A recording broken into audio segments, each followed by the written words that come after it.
Hi all, welcome to Naina's Kitchen.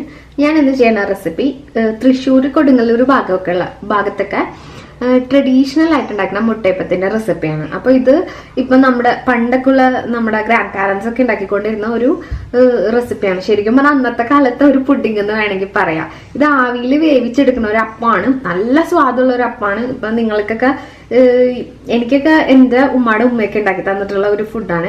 ഇപ്പൊ എനിക്ക് ഇതിന്റെ റെസിപ്പി കിട്ടിയത് ഞാനന്ന് ഉണ്ണിയപ്പം ഇട്ടില്ലേ, അപ്പുറത്തെ ഫ്ലാറ്റിലെ ഉമ്മ അവരുടെ നിന്നാണ്. അപ്പൊ അവരുടെ വീടും കൊടുങ്ങല്ലൂരാണ്. അപ്പൊ എന്റെ ഉമ്മയുടെ ഉമ്മ എന്ന് പറയുമ്പോൾ ഇപ്പൊ പ്രായമായതുകൊണ്ട് മൂപ്പർക്ക് റെസിപ്പി ഒന്നും അങ്ങനെ ഓർമ്മയില്ല.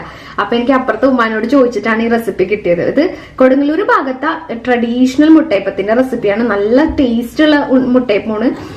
ഇങ്ങനെ പണ്ടൊക്കെ മുസ്ലിം ഫാമിലീസിൽ ഇങ്ങനെ എന്തെങ്കിലും പ്രത്യേക ഒക്കേഷൻസ്, ഇങ്ങനെ നോമ്പ്, പെരുന്നാള്, ബറാത്തരാവ് അങ്ങനെയൊക്കെയുള്ള സ്പെഷ്യൽ സമയങ്ങളൊക്കെ വരുമ്പോഴും, പിന്നെ സ്പെഷ്യൽ ഗസ്റ്റ് ഒക്കെ വരുമ്പോ, പിന്നെ ഈ കല്യാണമൊക്കെ കഴിഞ്ഞിട്ട് പുതിയ ആപ്പിളേനെ സൽക്കരിക്കാൻ, അങ്ങനെയൊക്കെ മെയിൻ ആയിട്ട് ഉണ്ടാക്കിക്കൊണ്ടിരുന്ന ഒരു ട്രഡീഷണൽ ഡിഷാണിത്. ഇത് നമ്മൾ ആവിയിൽ വേവിച്ചിട്ടാണ് ഉണ്ടാക്കണത്. അപ്പോൾ ഇതിന് എന്തൊക്കെ വേണം എന്ന് വെച്ചാല് ഇതാ 4 ചുവന്നുള്ളി വളരെ പൊടിയായിട്ട് ഞാൻ അരിഞ്ഞെടുത്തിട്ടുണ്ട്. 4 ചുവന്നുള്ളിയാണ്, കുഞ്ഞല്ലിയാണ്, വളരെ പൊടിയായിട്ട്. പിന്നെ ഇത് അത്യാവശ്യം നല്ല മധുരമുള്ള ഒരു സ്നാക്കാണ്. അപ്പോൾ 7 ടേബിൾ സ്പൂൺ പഞ്ചസാര ഞാൻ എടുത്തു വെച്ചിട്ടുണ്ട്. 8 മുട്ടയാണ്, അതിന് വേണ്ടിയിട്ട് 7 ടേബിൾ സ്പൂൺ പഞ്ചസാര. അത്യാവശ്യം നല്ല മധുരമുള്ള ഒരു സ്നാക്കാണ്. പിന്നെ ഇവിടെ ഉള്ളത് ഒരു 8 മുട്ട എടുത്തു വെച്ചിട്ടുണ്ട്, ഒരു മീഡിയം സൈസുള്ള 8 മുട്ട. പിന്നെ ഇതിങ്ങനെ കയ്യിൽ ഇങ്ങനെ എടുക്കുമ്പോൾ 2 പിടി തേങ്ങയുണ്ട്. ഈ തേങ്ങ ഇതിലേക്ക് ഇടാൻ വേണ്ടിയിട്ടല്ല, നമുക്ക് ഈ തേങ്ങയിൽ 1 ടേബിൾ സ്പൂൺ ചൂടുവെള്ളം, വെള്ളം വേണമെന്നില്ല, ഫ്രഷ് ആയിട്ട് ചിരകിയെടുക്കുന്ന തേങ്ങയാണെങ്കിൽ വെള്ളം വേണ്ട, കൈകൊണ്ട് ഇങ്ങനെ തിരുമ്പിയിട്ട് അതിൽ നിന്ന് കിട്ടുന്ന കട്ടിയായിട്ടുള്ള തേങ്ങാപ്പാലില്ലേ, ഒരു തേങ്ങാപ്പാലിന്റെ ക്രീം പോലത്തെ ഭാഗം, അത് നമുക്ക് ഒരു 1 ടേബിൾ സ്പൂൺ 2 ടേബിൾ സ്പൂൺ അങ്ങനെ കിട്ടണ എത്രയാണോ അത് നമുക്ക് നമ്മുടെ ഈ മാവിലേക്ക് ഒഴിക്കണം. അതിന് വേണ്ടിയിട്ടാണ് ഈ തേങ്ങ ഞാൻ എടുത്തു വെച്ചിട്ടുള്ളത്. അപ്പൊ ഇത് ഈ കയ്യിൽ ഇങ്ങനെ എടുക്കുമ്പോൾ 2 പിടി തേങ്ങ ഉണ്ട് ഇതില്. അപ്പൊ ഇത്രയും സംഭവങ്ങളാണ് വേണ്ടത്. ഇനി ഒരു നുള്ളുപ്പ് വേണം. അത് മാത്രവുമല്ല, കൂടാതെ നമ്മുടെ ഈ പാത്രം ആവിയിൽ പുഴുങ്ങുമ്പോൾ വിട്ട് കിട്ടാൻ വേണ്ടിയിട്ട് നമ്മുടെ ഈ പാത്രത്തിൽ ഒന്ന് ബ്രഷ് ചെയ്യാൻ വേണ്ടിയിട്ട് കുറച്ച് നെയ്യും വേണം. പിന്നെ ഒരു കാര്യം ശ്രദ്ധിക്കേണ്ടത്, നമ്മള് ഈ ഏലക്കായ ഉണ്ടല്ലോ, നല്ല പൊടി ഉണ്ടെങ്കിൽ നിങ്ങൾ ആ പൊടി ചേർത്താൽ മതി. ഇനി അങ്ങനെ ഇല്ലാന്നുണ്ടെങ്കിൽ നമ്മളിപ്പോ ഈ മുട്ടയൊക്കെ മിക്സിയിൽ അടിക്കും, ഉപ്പും പഞ്ചസാരയും മുട്ട ഏലക്കയും കൂടെ അടിക്കും. ആ സമയത്ത് അതിന്റെ കൂടെ അടിച്ചാൽ മതി. അല്ലെങ്കിൽ എന്താ പ്രശ്നം എന്ന് വെച്ചിട്ടുണ്ടെങ്കിൽ ഈ ഏലക്കായ കടിക്കാൻ പാടില്ല ഈ മുട്ടയപ്പത്തിന്. എന്നാ ഏലക്കായുടെയും പഞ്ചസാരയുടെയും നല്ല ഫ്ലേവറും വേണം. അതാണ് ഈ മുട്ടയപ്പത്തിന്റെ ഒരു ടേസ്റ്റ് എന്ന് പറയുന്നത്. പിന്നെ നിങ്ങൾക്ക് ഓപ്ഷണൽ ആണ്. ഇപ്പൊ നമ്മള് പണ്ടൊക്കെ ഉണ്ടാക്കുമ്പോൾ ഒരു ലൈറ്റ് വെള്ള കളർ, ഒരു മഞ്ഞ കളറിലാണ് ഈ അപ്പം കിട്ടുക. അപ്പൊ നിങ്ങൾക്ക് കുറച്ചുകൂടി ഒരു ഭംഗി വേണമെന്നുണ്ടെങ്കിൽ ഇതിലേക്ക് ഒരു പിഞ്ച് യെല്ലോ ഫുഡ് കളർ ചേർത്താല് നല്ല നല്ല ഇതിൽ കിട്ടും.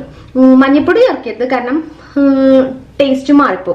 അപ്പൊ ഇതൊക്കെയാണ് ഇതിന് വേണ്ട ഇൻഗ്രീഡിയൻസ്. ഇനി ഉണ്ടാക്കുന്ന പ്രൊസീജിയർ എങ്ങനെയാണെന്ന് ഞാനിപ്പോ കാണിച്ചു തരാം. ഇപ്പൊ നമ്മുടെ മുട്ട ഫുള്ളായിട്ട് ഞാൻ ഇതിലേക്ക് പൊട്ടിച്ചു വെച്ചിട്ടുണ്ട്. ഇനി പഞ്ചസാരയും 7 ടേബിൾ സ്പൂൺ പഞ്ചസാര, ഒരു 6 ഏലക്ക ഇതിലേക്ക് ഇട്ടിട്ടുണ്ട്. അതുകൂടാതെ ഒരു നുള്ളുപ്പ്, ഈ മുട്ടയ്ക്ക് കിട്ടാനുള്ള ഒരു നുള്ളുപ്പ് ഇട്ട് കൊടുക്കാം. ഇനി നമുക്കിത് മിക്സിയിൽ നന്നായിട്ട് ബ്ലെൻഡ് ചെയ്യാം. ഇതിലേക്ക് ഉള്ളി ചേർത്തിട്ട് ബ്ലെൻഡ് ചെയ്യരുത് കേട്ടോ. ഉള്ളി നമ്മൾ ചെറുതായിട്ട് അവിടെ ഇവിടെയും കടിക്കാൻ കിട്ടണം. അപ്പോൾ ഇങ്ങനെ നന്നായിട്ട് മിക്സിയിൽ ഒന്ന് പതിപ്പിച്ച് അടിച്ചെടുക്കുക. എന്നിട്ട് വേണം നമുക്ക് ബാക്കി പ്രൊസീജിയർ ചെയ്യാനായിട്ട്. ഇപ്പൊ നമ്മുടെ മുട്ടയപ്പം ഉണ്ടല്ലോ, ഞാൻ ആ പഞ്ചസാരയും ഏലക്കായും മുട്ടയും ഒരു നുള്ളുപ്പും കൂടി അടിച്ചെടുത്തിട്ടുണ്ട്. ഇതിനെ ഞാനൊന്ന് അരിച്ചിട്ടാണ് നമ്മുടെ ഇതിലേക്ക് ഒഴിക്കണം. അതെന്താന്ന് വെച്ചിട്ടുണ്ടെങ്കിൽ ഈ ഏലക്കായുടെ വല്ല തരി ഉണ്ടെങ്കിൽ അത് നമ്മുടെ മാവിൽ പെടരുതെന്ന് വിചാരിച്ചിട്ടാണ്. ഏലക്കായുടെ നല്ല ഫ്ലേവർ ഇതിലേക്ക് വേണോ എന്തായാലും. അപ്പൊ അങ്ങനെയാണ് ഞാനിപ്പോ അടിച്ചെടുക്കണേ. നന്നായിട്ട് കളയാം. അപ്പൊ അതേക്ക് അതിൽ തന്നെ വീണോട്ടെ. ആ ഏലക്കായ കടിക്കരുത്. കടിക്കുമ്പോൾ എന്താന്ന് വെച്ചാൽ ആ ഏലക്കായുടെ ടേസ്റ്റ് ആയിരിക്കും നമുക്ക് വായിൽ കിട്ടുക. അപ്പൊ നമുക്ക് ഈ മുട്ടയപ്പത്തിന്റെ ആ ഒരു ടേസ്റ്റ് കിട്ടൂല. ഇത് ഇങ്ങനെ നമ്മൾ ആവിയിൽ വേവിച്ച് വരുമ്പോണ്ടല്ലോ പൊന്തി വരുന്ന ഒരു അപ്പാണ്. അപ്പൊ ഭയങ്കരമായിട്ട് പൊന്തൂല, എന്നാലും കുറച്ച് പൊന്തി വരുന്ന ഒരു അപ്പാണ്. പിന്നെ ഇനി നമുക്ക് വേണ്ടത് നമ്മുടെ തേങ്ങാപ്പാലില്ലേ, അതാണ്.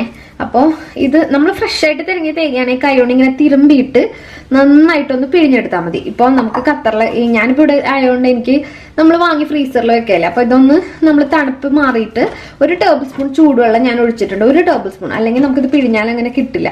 നന്നായിട്ട് ഇങ്ങനെ കൈയോടെ തിരുമ്പ. ഈ തേങ്ങ വേസ്റ്റ് ആയി പോകില്ല കേട്ടോ, കാരണം നമുക്ക് വേറെ എന്തെങ്കിലും ആവശ്യത്തിന് ഉപയോഗിക്കാം. കാരണം ഇതിന് വളരെ കുറച്ച് പാലാണ് നമ്മൾ എടുക്കണുള്ളൂ. അപ്പൊ നമ്മൾ മീൻകറിയൊക്കെ വെക്കാനുള്ള ദിവസമാണ് ഇത് ഉണ്ടാക്കണമെന്നുണ്ടെങ്കിൽ ഇത് ആ തേങ്ങാപ്പാൽ അടിക്കണതിലേക്ക് അങ്ങോട്ട് ഒഴിച്ചാൽ മതി. ഇപ്പൊ വീഴുന്ന വെള്ളം കണ്ടോ നിങ്ങൾ? തേങ്ങാപ്പാല് വളരെ കുറച്ചാ വീഴ. നമ്മളിങ്ങനെ പിഴിയുമ്പോ നോക്കി കണ്ട, ഈ പാലാണ് നമുക്ക് വേണ്ടത്. ഇത് ഏകദേശം നമുക്കൊരു 2 മുതൽ 3 ടേബിൾ സ്പൂൺ, അത്രയും ചിലപ്പോൾ കിട്ടണമെന്ന് തന്നെ ഇല്ല. ഇതാ ഇങ്ങനെ പിഴിഞ്ഞ് നമ്മുടെ കൈകൊണ്ട് പിഴിയുമ്പോൾ കിട്ടണ ഈ പാല്, നല്ല തിക്കായിട്ടുള്ള പാല്, ഒട്ടും വെള്ളം ചേർക്കാത്ത പാല്, ഇതാണ് വേണ്ടത്. എന്താന്ന് വെച്ചാൽ ഈ പണ്ടൊക്കെ മുട്ടയപ്പം ഉണ്ടായിക്കൊണ്ടിരുന്നത് താറാമുട്ടയിലാണ്. അപ്പൊ ഈ താറാമുട്ടയ്ക്ക് ഒരു സ്മെല്ല് ഉണ്ടാവും. അപ്പൊ അത് കളയാനാണ് ഇവര് തേങ്ങാപ്പാല് ചേർത്തോണ്ടിരുന്നത്. പക്ഷെ ഇപ്പൊ ഞാൻ ഈ കാണിച്ചിരിക്കുന്ന കോഴിമുട്ടയാണ്. പക്ഷെ നമ്മൾ കോഴിമുട്ട ആണെങ്കിൽ ആ മുട്ടയുടെ ഒരു ചെറിയൊരു ഉളുമ്പുമണ്ണ് ഉണ്ടാവുമല്ലോ, അതും പോയി കിട്ടും. അത് മാത്രമല്ല തേങ്ങാപ്പാല് ചേർക്കുമ്പോ ഇതിനൊരു പ്രത്യേക ഇതുണ്ടാവും. അധികം നമ്മൾ ചേർക്കണില്ല, മുട്ടയുടെ ടേസ്റ്റ് തന്നെയാണ്. പക്ഷെ ഒരു നേരിയതായിട്ട് ഇത്തിരി തേങ്ങാപ്പാല് ചേർക്കുമ്പോ അതിന് അതിൻ്റെതായ ഒരു ടേസ്റ്റ് ഉണ്ടാവും. ഇനി നമ്മള് ജസ്റ്റ് ഇതാക്കാം. ഇനി ഇതിലേക്ക് വേറെ ഒന്നും ചെയ്യാനില്ല. നമ്മുടെ ഉള്ളിയില്ലേ, എടുത്തു വെച്ചിരിക്കണ ഉള്ളി ഇട്ട് കൊടുക്കാം. ഈ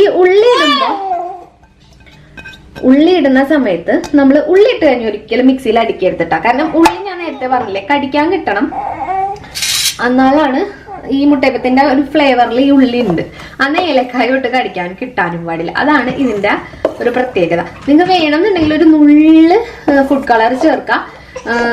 പണ്ടുള്ളവരൊന്നും ചേർക്കാറുണ്ടായില്ല, അപ്പൊ വേണമെങ്കിൽ ചേർക്കാം. ഞാനിപ്പോ ചേർത്തിട്ടില്ല അങ്ങനെ. അപ്പൊ ഇതാണ് നമ്മുടെ മുട്ടയപ്പത്തിന്റെ ബാറ്റർ. ഇനി ഇത് നമുക്ക് ഒരു മോൾഡിലേക്ക്, ആവി സ്റ്റീം ചെയ്യാനുള്ള ഒരു മോൾഡിലേക്ക് മാറ്റണം. അപ്പോ അതിന് വേണ്ടിയിട്ട് ആദ്യം തന്നെ നമ്മൾ സ്റ്റീമർ ഓൺ ആക്കി വെക്കണം. ആവി വന്നതിന് ശേഷം മാത്രമേ നമ്മളിത് സ്റ്റീമറിൽ വെക്കാൻ പാടുള്ളൂ. അപ്പൊ ഞാന് നമ്മുടെ ആവി കൊള്ളിക്കാനുള്ള പാത്രത്തിൽ നെയ്യ് തടവി എല്ലായിടത്തും ഒരേപോലെ നെയ്യാക്കി വെച്ചിട്ടുണ്ട് കേട്ടോ. ഇനി ഇതിലേക്ക് നമ്മളെ കൂട്ടുണ്ടല്ലോ, നമ്മള് മുട്ട, പഞ്ചസാര, ഏലക്കായ, ഒരു നുള്ളുപ്പ്, പിന്നെ ഉള്ളി, ഇത്രയും സംഭവങ്ങൾ ചേർത്ത് നമ്മുടെ മുട്ടയുടെ കൂട്ടില്ലേ അത് ഒഴിച്ചു കൊടുക്കാം. അപ്പൊ ഫുള്ളായിട്ട് ഒഴിച്ചു കൊടുക്കാം, കാരണം എല്ലാം നല്ല സാധനങ്ങളാണ്. നിങ്ങൾക്ക് പറ്റുന്നുണ്ടെങ്കിൽ ഇതൊന്ന് നുള്ളു നാവിൽ വെച്ച് നോക്കുകയാണെങ്കിൽ നല്ലതാണ്. അപ്പൊ നമുക്ക് അറിയാൻ പറ്റും പഞ്ചസാരയൊക്കെ കറക്റ്റ് ഉണ്ടോ എന്നൊക്കെ. അപ്പൊ പിന്നെ പക്ഷെ എല്ലാവർക്കും ഈ പച്ചമുട്ട ടേസ്റ്റ് ചെയ്യാൻ ഭയങ്കര ബുദ്ധിമുട്ടായിരിക്കും. അങ്ങനെ പറ്റുകയാണെങ്കിൽ 7 ടേബിൾ സ്പൂൺ എന്നുള്ള പഞ്ചസാരയുടെ അളവ് കറക്റ്റ് ആണ്, കുഴപ്പമൊന്നുമില്ല, പെർഫെക്റ്റ് ആയിട്ട് വരും കേട്ടോ. ഞാൻ മീഡിയം സൈസ് മുട്ട എടുത്തേക്കണം. ചിലപ്പോൾ ഒരു ഫുൾ മുട്ടയൊക്കെ വലിയ മുട്ട കിട്ടൂലേ നമുക്ക് ചില സമയത്ത്. അങ്ങനെയാണ് കിട്ടണ മുട്ടയെന്നുണ്ടെങ്കിൽ നിങ്ങൾ ചിലപ്പോൾ 8 എണ്ണമൊക്കെ എടുത്താൽ ഒരു 9 ടേബിൾ സ്പൂൺ പഞ്ചസാര ചേർക്കേണ്ടി വരും. ഇപ്പോൾ നമ്മുടെ ഇതിന്റെ ഒരു 1/4 ഭാഗമുണ്ട്. ഇനി ഇതിലേക്ക് ഞാനൊരു കാര്യം ചെയ്യാൻ പോണത്, ഒരു ഫോയിൽ വെച്ചിട്ട് നമ്മുടെ ഈ പാത്രം ഒന്ന് കവർ ചെയ്യുന്നുണ്ട്. അതെന്തിനാന്ന് വെച്ചിട്ടുണ്ടെങ്കിൽ ആവി വരുന്ന സമയത്തുണ്ടല്ലോ, ഈ ആവി ഇതിന്റെ മുകളിൽ വീഴുമ്പോൾ, ഈ അപ്പം ആയി വരുമ്പോൾ വീണാലും കുഴപ്പമൊന്നുമില്ല, പക്ഷെ ആയി വരുമ്പോൾ ഒരു ഭംഗി ഉണ്ടാവില്ല കാണാൻ. അപ്പൊ അത് അവോയ്ഡ് ചെയ്യാൻ വേണ്ടിയിട്ടാണ് ഞാൻ ഇങ്ങനെ ഒരു ഫോയിൽ വെച്ച് കവർ ചെയ്യണത്. ഇത് ഫോയിൽ വെച്ച് കവർ ചെയ്തിട്ടുണ്ട്. ഇത് കുക്കായി വരാനായിട്ട് എന്തായാലും ഒരു 20 മിനിറ്റ്സ് എടുക്കും. ഒരു മുട്ട വേവാനുള്ള ഒരു സമയം ഉണ്ടല്ലോ, അതെന്തായാലും എടുക്കും, ഒരു 20 മിനിറ്റ് എടുക്കും.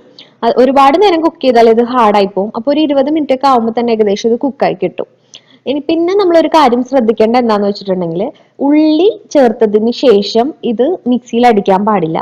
അത് മാത്രമല്ല പ്രത്യേകം ശ്രദ്ധിക്കേണ്ട കാര്യം, ഏലക്ക കടിക്കാൻ പാടില്ല ഈ അപ്പത്തില്. പിന്നെ ഒരു കാര്യം ചെയ്യേണ്ട എന്താന്ന് വെച്ചിട്ടുണ്ടെങ്കിൽ, നമ്മൾ ഇതുണ്ടല്ലോ സ്റ്റീമറിൽ നന്നായിട്ട് ആവി വന്നതിന് ശേഷം മാത്രമേ ഇത് ഇറക്കി വെക്കാൻ പാടുള്ളൂ. അല്ലാതെ സ്റ്റീമർ തുറന്ന് ഇത് വെച്ച് അടച്ച് വെക്കണ എളുപ്പപ്പണി നമ്മൾ ചെയ്യരുത്. കാരണം അങ്ങനെ ചെയ്താൽ മാത്രമേ മുട്ടയപ്പം നന്നായിട്ട് പൊന്തി വരുള്ളൂ. അപ്പോ അത് നമ്മൾ എന്തായാലും ശ്രദ്ധിക്കണം. ഈ 3 കാര്യങ്ങളാണ് നമുക്ക് ശ്രദ്ധിക്കാനുള്ളത്. ഇപ്പൊ നമ്മുടെ മുട്ടയപ്പം ഉണ്ടല്ലോ, ഇതാ ഞാൻ 20 മിനിറ്റ് സ്റ്റീം ചെയ്ത് കുക്ക് ചെയ്തെടുത്തിട്ടുണ്ട്. നന്നായിട്ടത് കുക്കായി വന്നിട്ടുണ്ട്. ഈ മുട്ടയപ്പം എങ്ങനെയാ ഇരിക്കാന്ന് വെച്ചിട്ടുണ്ടെങ്കിൽ, ഞാൻ ഒരു പ്രാവശ്യം തുറന്ന് നോക്കിയിട്ട് അടച്ചതാണ് കേട്ടോ.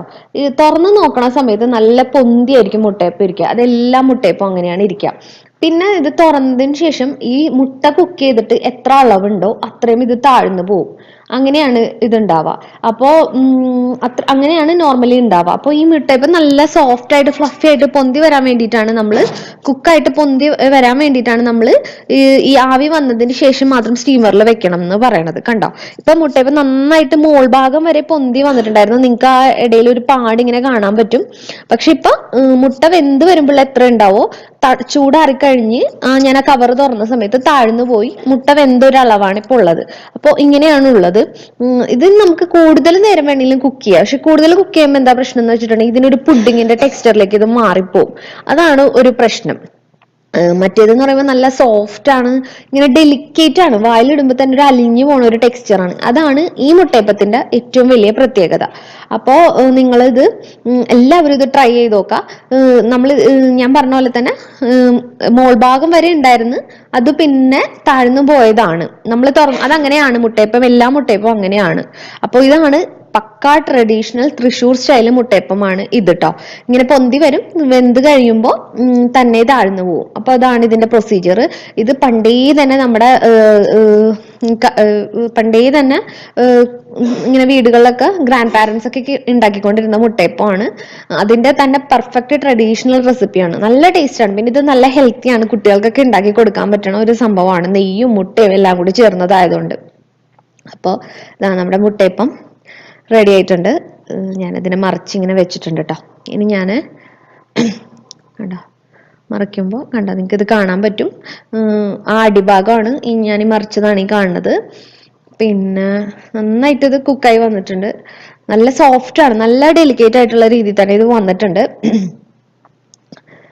ഞാനിതൊന്ന് കട്ട് ചെയ്ത് കാണിക്കാം, അപ്പൊ നിങ്ങൾക്ക് അറിയാൻ പറ്റും. കണ്ടോ, കത്തി ഇങ്ങനെ വെക്കുമ്പോൾ തന്നെ ഉണ്ടല്ലോ താഴേക്ക് ഇങ്ങനെ ഊർന്നു പോകും, അത്രയ്ക്കും സോഫ്റ്റ് ആണ് ഈ അപ്പം.